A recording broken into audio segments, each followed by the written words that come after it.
Hello and welcome to Comcast Newsmakers. I'm your host, Talor Whitaker. And today we're discussing a broad range of topics from the 2019 Indiana legislative session. And joining me right now is Representative Chyung, the youngest representative in his freshman term. This is exciting. You have kind of a prestigious position in my eyes because freshman class, the young folks, even at the federal level, have a lot to say. They're being highly regarded, respected. Do you feel that here in Indiana as well?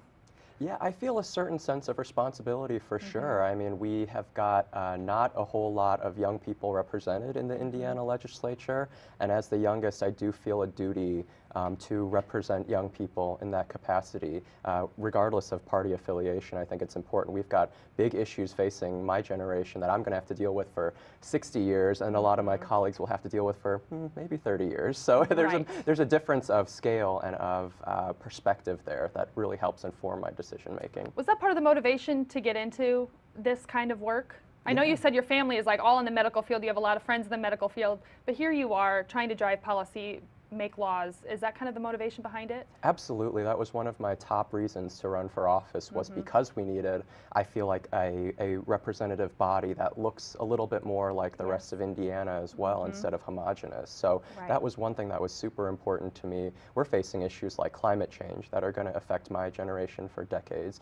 We're facing issues like the federal debt and deficit and those growing numbers, and policies like making healthcare and education and higher education more affordable that really impact my generation, but not so much the generations before me. So bringing that voice to the table is really important to me. Certainly. And before you were policy making, Chris, you were campaigning, Chris. So tell me about the dichotomy there, the difference between going from running a campaign to now you're here. Your boots are on the ground, you're making laws. Yeah, even before campaigning, Chris, came into existence, I was just regular old college graduate in 2016, Chris. So I was still learning a lot about the political process and how local politics worked and state politics at my level.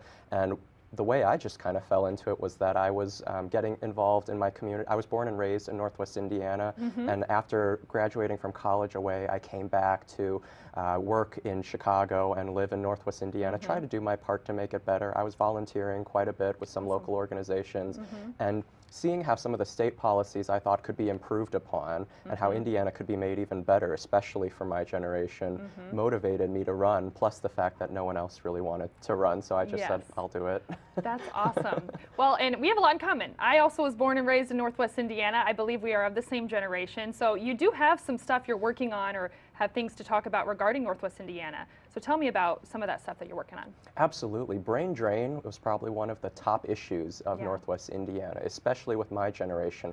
I tell folks all the time, you know, my friends, my top performing friends from high school are all on the coasts, they're all in the big cities, they're not coming back to Northwest Indiana to invest in our hometown, to make it better, to buy homes, to raise families, to start businesses. Those things aren't happening in Northwest Indiana right now at the level that they should be.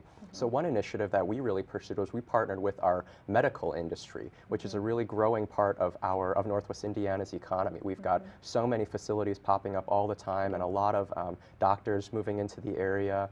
And one initiative we pursued was getting $2 million from the state budget to fund a medical residency program, which is after medical graduates graduate from medical school, they get their training. And Northwest Indiana is one of the few areas of the state with our population density that does not have any medical residencies. And all those high-performing graduates have to go to other parts of the state or even outside of the state a lot of the time. So we partnered with hospitals who did a local buy-in of about $500,000 combined with state money, combined with federal money, and we're excited to kickstart a program in these coming years. Fantastic, and we're excited to see more of you in the State House. I love it.